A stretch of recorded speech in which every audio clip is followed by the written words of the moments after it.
सारी दुनिया है लॉकडाउन में, कोरोना है सबका रोना। डरने वाली बात नहीं है, सावधानी हमको रखनी है। 1 मीटर की दूरी से ही बात है हम सबको करनी है। बच्चों आओ पढ़ो सभी, कोरोना से डरो नहीं। बच्चों आओ पढ़ो सभी, कोरोना से डरो नहीं। पढ़ना लिखना है सबको, आगे बढ़ना है सबको।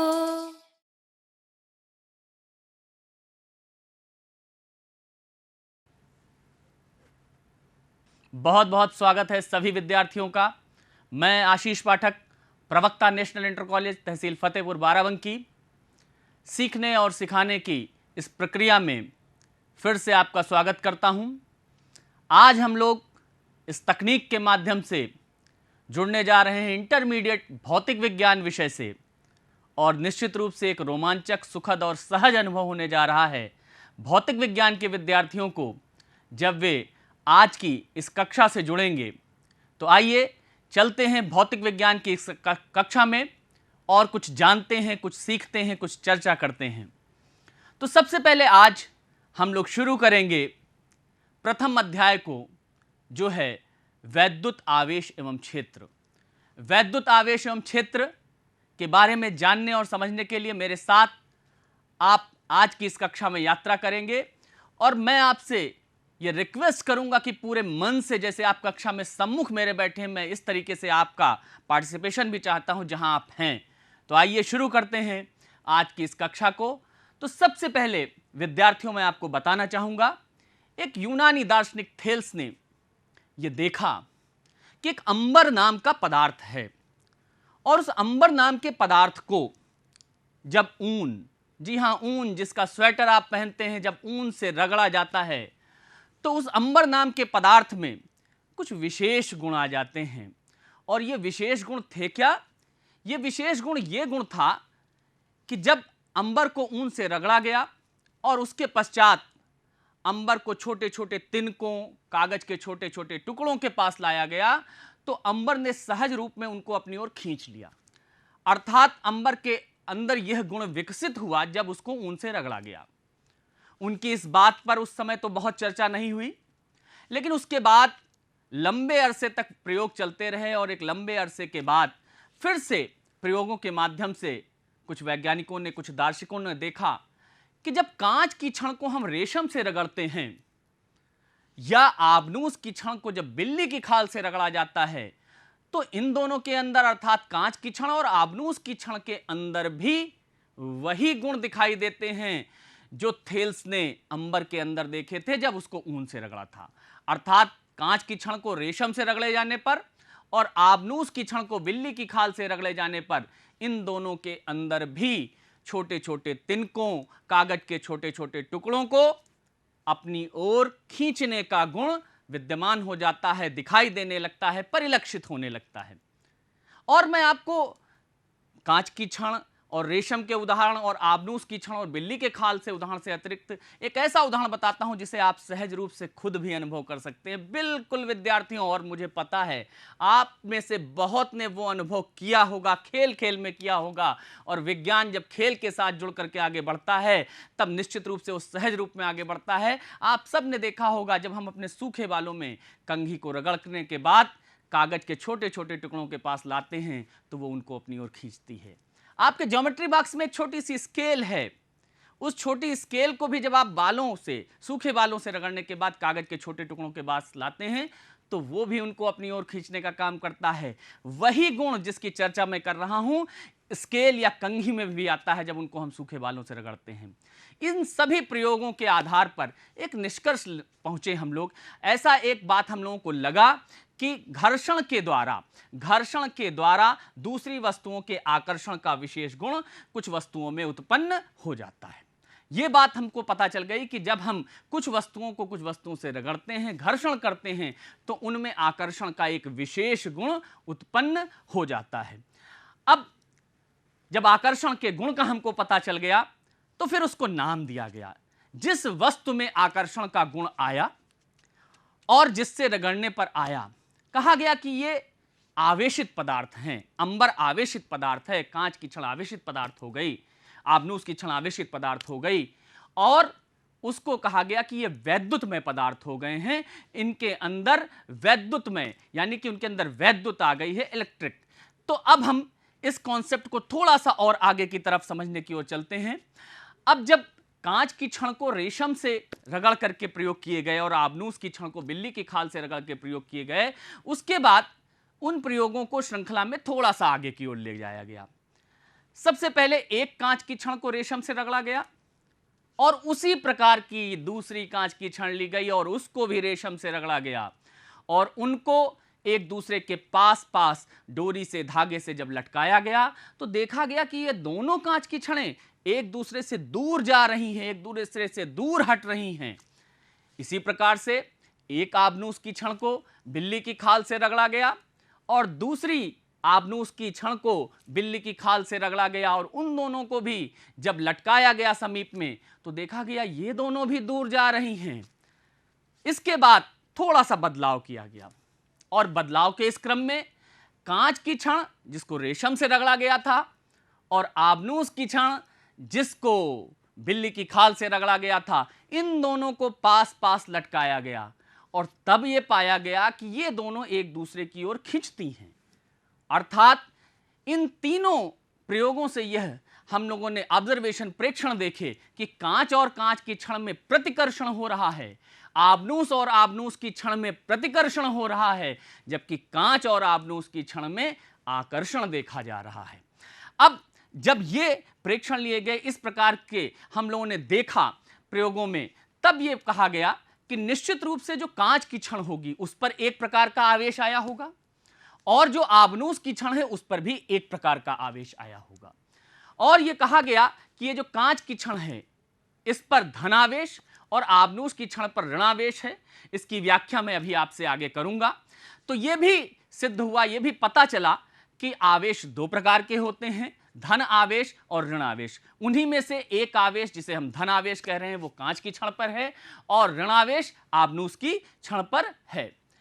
और एक बात उसी प्रयोग से और भी निष्कर्ष में आई कि जब कांच और कांच की छड़ें एक दूसरे से दूर जा रही थीं, आबनूस की छड़ें एक दूसरे से दूर जा रही थीं, तो ये तो स्पष्ट था विद्यार्थियों कि एक कांच की छड़ पर जैसा आवेश रहा होगा वैसा ही दूसरी कांच की छड़ पर भी आवेश रहा होगा। इसका अर्थ हुआ कि समान आवेशों के बीच प्रतिकर्षण हुआ और इस बात की पुष्टि इससे भी हुई कि जब आबनूस की छड़ और आबनूस की छड़ साथ में लटकाई गई थी तो उन दोनों आबनूस की छड़ों पर भी एक समान का आवेश रहा होगा और उन दोनों के बीच भी प्रतिकर्षण हुआ था। इसका अर्थ है कि सजातीय आवेश अर्थात धन और धन सजाती हैं, ऋण और ऋण सजातीय आवेश हैं, इन दोनों के बीच प्रतिकर्षण का गुण होता है। जबकि कांच और आबनूस की छड़ों ने एक दूसरे को खींचा था, आकर्षित किया था।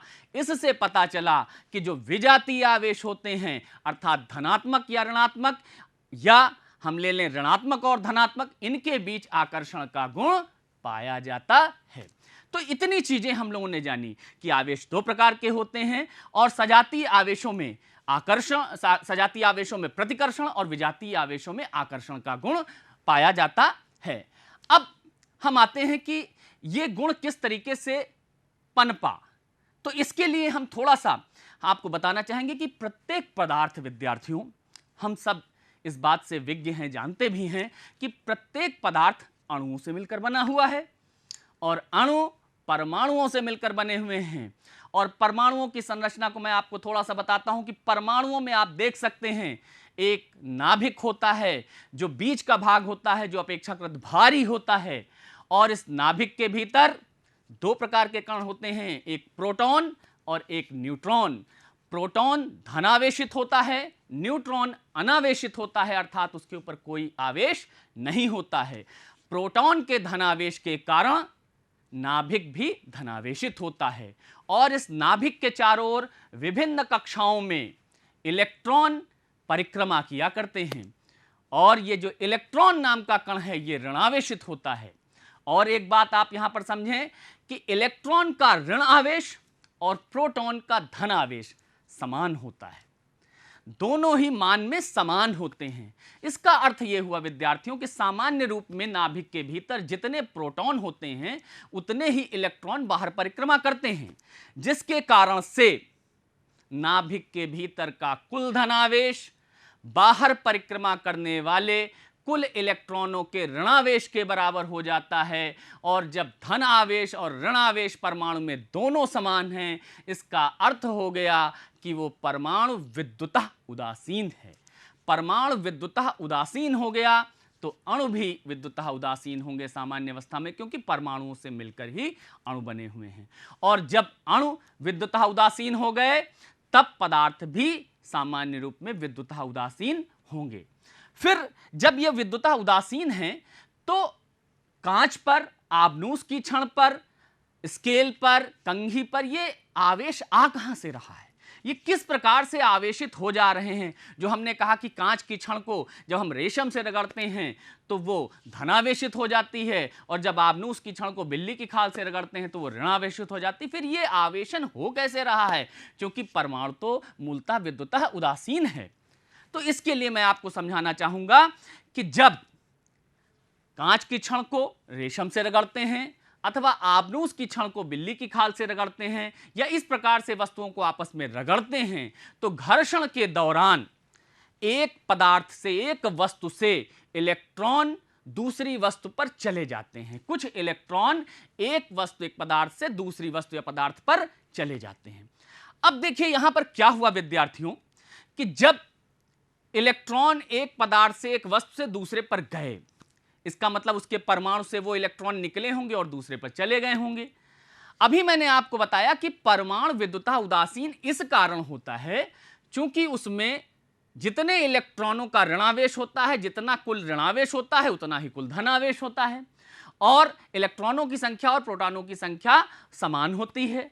अब जब किसी परमाणु से इलेक्ट्रॉन निकलकर चले गए तो निश्चित है कि उस परमाणु पर इलेक्ट्रॉनों की कमी हो गई होगी। अब इलेक्ट्रॉनों की कमी हो गई वहां पर, इसका अर्थ वहां पर प्रोटॉन बढ़ गए, और प्रोटॉन बढ़ने का अर्थ हो गया कि उसके ऊपर धनावेश बढ़ गया और वो वस्तु धनावेशित हो गई। और ये इलेक्ट्रॉन सिर्फ इतना ही नहीं किए, वो कहीं पर पहुंचे भी तो वो जहां पर पहुंचे, जिस वस्तु पदार्थ पर पहुंचे, वहां पर भी उन्होंने संतुलन गड़बड़ किया और उन्होंने वहां पर इलेक्ट्रॉनों की संख्या बढ़ गई। और वहां पर जब इलेक्ट्रॉनों की संख्या बढ़ गई, इसका अर्थ वहां पर ऋणावेश बढ़ गया। इसका अर्थ हो गया कि जो वस्तु विद्युतः उदासीन थी, एक से इलेक्ट्रॉन निकलने पर वहां पर इलेक्ट्रॉनों की कमी हुई, वो धनावेशित हो गई, और जहां पर इलेक्ट्रॉन पहुंचे वहां इलेक्ट्रॉनों की अधिकता हो गई, वो ऋणावेशित हो गई। और एक बात यहीं से और भी हम सबको पता चल गई कि किसी भी वस्तु के आवेशन के लिए, विद्युतीकरण के लिए केवल और केवल कौन उत्तरदायी है? इलेक्ट्रॉन उत्तरदायी है। क्यों इलेक्ट्रॉन उत्तरदायी है विद्यार्थियों? बिल्कुल आप सही कह रहे हैं, क्योंकि ये जो आवेशन हो रहा है, ये धन और आवेश जो उत्पन्न हो रहे हैं, ये केवल इलेक्ट्रॉनों की वजह से ही हो रहे हैं। जहां इलेक्ट्रॉनों की कमी हो जाती है वो धनावेशित हो जाते हैं, और जहां इलेक्ट्रॉनों की अधिकता हो जाती है वो ऋणावेशित हो जाते हैं। इसका मतलब किसी वस्तु के विद्युतीकरण के लिए केवल इलेक्ट्रॉन ही उत्तरदायी हैं। तो चलिए भाई, ये हम लोगों ने सीखा। अब इसके बाद एक बहुत महत्वपूर्ण नियम है जिसको हम सबको जानना है, वो है आवेश संरक्षण का नियम। जब हमने ये जान लिया कि इलेक्ट्रॉन उत्तरदायी है किसी भी वस्तु के आवेशन के लिए, किसी भी वस्तु पर आवेश के लिए, तो यह आवेश संरक्षण का नियम जो कहता है, पहले उसको हम समझेंगे और फिर उसकी व्याख्या मैं आपको समझाऊंगा कि कैसे यह नियम कह रहा है कि वैद्युत आवेश को न तो उत्पन्न किया जा सकता है और न ही नष्ट किया जा सकता है। इसका आशय क्या है विद्यार्थियों कि न तो उत्पन्न किया जा सकता है और न ही नष्ट किया जा सकता है। मैं आपको जल्दी से उदाहरण के माध्यम से समझाता हूं कि जब हमने रेशम को कांच की छड़ से रगड़ा था, उसके पूर्व आप सोचें, कांच की छड़ अलग थी, रेशम अलग था। कांच की छड़ विद्युतः उदासीन थी, रेशम विद्युतः उदासीन था, उन दोनों के ऊपर कोई आवेश नहीं था। अब हम इसको इस तरीके से कह सकते हैं कि अगर रगड़ने के पूर्व हम कांच की छड़ और रेशम का कुल आवेश कहें तो वो शून्य था, लेकिन जब हमने कांच की छड़ को रेशम से रगड़ा, घर्षण किया, तो कांच की छड़ से कुछ इलेक्ट्रॉन निकलकर रेशम पर गए। कांच की छड़ से जितने इलेक्ट्रॉन निकले उतने ही रेशम की छड़ पर गए, और उसी कारण से जितना धन आवेश कांच की छड़ पर आया उतना ही ऋण आवेश रेशम पर आ गया। अब अगर रगड़े जाने के बाद भी हम दोनों के कुल आवेश को पता करें कि कुल कितना आवेश है दोनों को मिलाकर, तो फिर भी हम देखेंगे कि जितना धन आवेश कांच की छड़ पर है उतना ही ऋण आवेश रेशम पर है, और दोनों का योग फिर से शून्य होता है।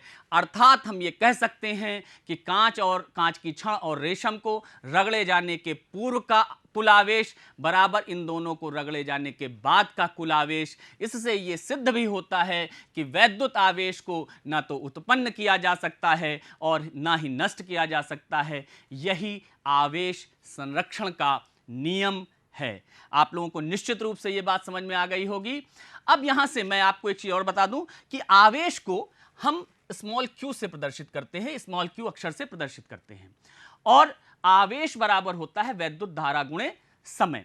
आवेश बराबर वैद्युत धारा गुणे समय। अब इसको हम यहां पर एक आसान तरीके से परिभाषित कर सकते हैं कि यदि किसी चालक में हम चाहते हैं कि एक कूलाम, जो कि आवेश का मात्रक है, आवेश को स्मॉल क्यू से प्रदर्शित करते हैं और इसका मात्रक कूलाम है, कूलाम को हम परिभाषित करें एक कूलाम आवेश को, तो हम कहना चाहेंगे कि अगर किसी चालक से 1 एम्पीयर की वैद्युत धारा 1 सेकंड तक प्रवाहित हो तो उस चालक से होकर गुजरने वाले आवेश की मात्रा 1 कूलाम होती है, क्योंकि हमने देखा है यहां पर Q आवेश वैद्युत धारा I गुणे समय अंतराल T के गुणनफल के बराबर होता है। इस कारण से हम इस प्रकार से 1 कूलाम आवेश को परिभाषित भी कर सकते हैं। अब विद्यार्थियों, हम आपको कुछ और महत्वपूर्ण चीजें बताएंगे। आपने देख लिया, यह जान लिया कि इलेक्ट्रॉन ही उत्तरदायी हैं किसी भी वस्तु पर आवेश के लिए। अब आपसे यह कहना चाहूंगा कि इलेक्ट्रॉन पर जो आवेश पाया जाता है, मैंने आपको इतना बता दिया कि इलेक्ट्रॉन पर ऋण आवेश होता है, प्रोटॉन पर धन आवेश होता है, दोनों के आवेश बराबर होते हैं। अब हम आपको यह बताना चाहेंगे कि इलेक्ट्रॉन का आवेश होता कितना है। तो इलेक्ट्रॉन के आवेश को सामान्य रूप में हम स्मॉल ई से प्रदर्शित करते हैं, स्मॉल ई से प्रदर्शित करते हैं, और इलेक्ट्रॉन पर आवेश का मान 1.6 इंटू 10⁻⁻19 कूलाम होता है। यह ऋणात्मक आवेश होता है। 1.6 इंटू 10⁻⁻19 कूलाम का ऋण आवेश इलेक्ट्रॉन पर पाया जाता है। आपको और एक चीज बताना चाहूंगा कि ये जो 1.6 इंटू 10⁻⁻19 कूलाम आवेश है, यह प्रकृति में पाया जाने वाला सबसे छोटा आवेश है। क्यों? अब आपको यहां पर थोड़ा समय आपको समझा दूं, विशेष रूप से ध्यान देकर आप समझेंगे कि मैंने आपको बताया जब घर्षण होता है, घर्षण से कुछ इलेक्ट्रॉन एक से निकलते हैं दूसरे पर पहुंचते हैं, लेकिन क्या कभी यह विद्यार्थियों संभव है कि एक इलेक्ट्रॉन से कम इलेक्ट्रॉन किसी पर पहुंचे? किसी पर 2 इलेक्ट्रॉन जा सकते हैं, 12 जा सकते हैं, 15 जा सकते हैं, 3 जा सकते हैं, 23 जा सकते हैं, 123 जा सकते हैं, कुछ भी हो सकता है। लेकिन क्या कभी संभव है कि एक से कम इलेक्ट्रॉन किसी पर जाएं, किसी से निकलकर किसी दूसरे पर जाएं? ऐसा संभव नहीं होगा। अर्थात कोई भी वस्तु ई से कम आवेश को ग्रहण नहीं करती है, और वस्तुओं द्वारा ग्रहण किया गया आवेश स्मॉल ई का पूर्ण गुणज होता है। अर्थात ई हो सकता है, 2e हो सकता है, 3e हो सकता है। इस तरीके से हम कह सकते हैं ne हो सकता है। अब आप जब ये कह रहे हैं, हमने आपको बताया और आपने समझ लिया कि वस्तुएं ई से कम आवेश ग्रहण नहीं करती हैं, वस्तुओं द्वारा ग्रहण किया गया आवेश ई का पूर्ण गुणज होता है, और ई ही प्रकृति में पाया जाने वाला सबसे छोटा आवेश है, तो इसको हम मूल आवेश कहेंगे। और जिस प्रकार से सारे पदार्थ परमाणुओं से मिलकर बने हुए हैं, उसी प्रकार से यह भी हमको पता चल गया कि सारे आवेश इलेक्ट्रॉन के आवेश से मिलकर बने हैं। इसलिए इस तथ्य को आवेश की परमाणुकता कहते हैं, या आवेश की क्वांटम प्रकृति भी इसको कहा जाता है। और हम यहां यह भी आपको बताना चाहेंगे कि किसी वस्तु पर पाया जाने वाला आवेश Q बराबर ne होता है अगर उस पर n इलेक्ट्रॉन पहुंचे हैं या वहां से n इलेक्ट्रॉन गए हैं, जहां पर n कोई धनात्मक अथवा ऋणात्मक पूर्णांक है। यहां पर हम इस बात को ध्यान रखेंगे कि n सदैव पूर्णांक ही होगा। तो किसी वस्तु पर आवेश Q बराबर N इंटू ई, जहां E इलेक्ट्रॉन का आवेश है। मुझे लगता है कि आप इस बात को बेहतर तरीके से समझ गए होंगे कि आवेश की परमाणुकता या आवेश की क्वांटम प्रकृति क्या है। अब मैं आपको कुछ यहां पर बता रहा हूं कि जिन आवेश वाहकों के जरिए आवेश ले जाया जाता है उनमें इलेक्ट्रॉन के जरिए 1.6 इंटू 10⁻⁻19 कूलाम, जिसको हमने ई से कहा है, उतना ऋण आवेश। प्रोटॉन के ऊपर मैंने आपसे बताया कि आवेश इलेक्ट्रॉन के आवेश के बराबर होता है लेकिन धन प्रकृति का होता है, तो वो 1.6 इंटू 10⁻⁻19 कूलाम का ही ले जाएगा, लेकिन वो धनात्मक ले जाएगा। अल्फा कण 2 इलेक्ट्रॉनों के बराबर धन आवेश ले जा सकते हैं, बीटा कण इलेक्ट्रॉन के बराबर आवेश यानी कि प्रकृति और मान दोनों में ऋण आवेश 1.6 इंटू 10⁻⁻19 कूलाम, और पॉजिट्रॉन हमारे पास उतना ही धन आवेश अर्थात 1.6 इंटू 10⁻⁻19 कूलाम का धन आवेश ले जा सकते हैं। इन सब चीज़ों के बाद अब मैं आपसे जो चीज़ डिस्कस करने जा रहा हूं, चर्चा करने जा रहा हूं, बताने जा रहा हूं, स्थिर विद्युतिकी में इसका विशेष महत्व है। और मैं आपसे कहूंगा कि इस नियम को हम सब बहुत मन से देखेंगे, बहुत ध्यान से देखेंगे, क्योंकि इस नियम का बहुत उपयोग हम आगे करने वाले हैं। और इस नियम को फ्रांसीसी वैज्ञानिक कूलाम ने दिया था, इसे हम कूलाम का नियम कहते हैं। तो सबसे पहले मैं आपको इस नियम से परिचित कराता हूं और फिर इसकी विधिवत व्याख्या हम लोग मिलकर करेंगे। तो कूलाम ने बताया, वैज्ञानिक कूलाम ने बताया कि दो स्थिर आवेशों के मध्य लगने वाला आकर्षण अथवा प्रतिकर्षण बल उन आवेशों के परिमाणों के गुणनफल का अनुक्रमानुपाती तथा उनके बीच की दूरी के वर्ग का व्युत्क्रमानुपाती होता है, तथा यह दोनों आवेशों को मिलाने वाली रेखा के अनुदिश कार्य करता है।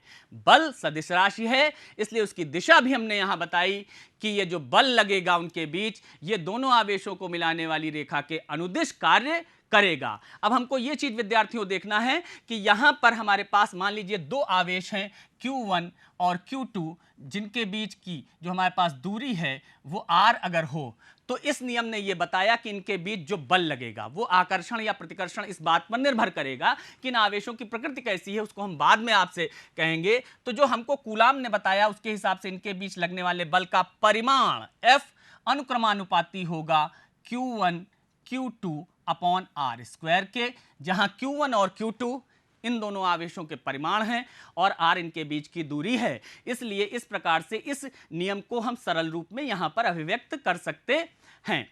अब ये हमारे पास एक समानुपाती संबंध है। समानुपाती संबंध को बराबरी के संबंध में बदलने के लिए हमको एक नियतांक की आवश्यकता पड़ती है। हमने अगर एक नियतांक चुना, हमने यहाँ पर मान लिया वो नियतांक स्मॉल a है। आप यहाँ पर कोई भी नियतांक हम लोग लेते हैं, कभी कभी स्मॉल k भी हम लोग को दिखाई देता है, तो यहाँ पर हमने स्मॉल a लिया, तो ये हमारे पास बन गया a Q1 Q2 upon r square. a क्या है? समानुपातिक स्थिरांक है, समानुपातिक नियतांक है। और इसके बारे में हम अभी चर्चा करते हैं कि इस नियतांक को हम क्या कह सकते हैं, इसका कितना मान होता है। तो आइए देखते हैं कूलाम के नियम में आगे। तो मैंने आपको ये बताया कि F equal to A Q1 Q2 upon r square. अब जब देखा गया कि इस A का मान क्या होगा, तो पाया गया कि हमारे पास A का मान 1/4 पाई एप्सिलॉन 0 होगा, या इसी को 9 × 10⁻9 हम कह सकते हैं न्यूटन मीटर स्क्वायर प्रति कूलाम स्क्वायर। ये हमारे पास स्मॉल a का मान है। यहां पर आप देखेंगे कि जो एप्सिलॉन नॉट है या एप्सिलॉन 0 उसको हमने कहा है, ये निर्वात की विद्युतशीलता है। इसको हम क्या कहते हैं?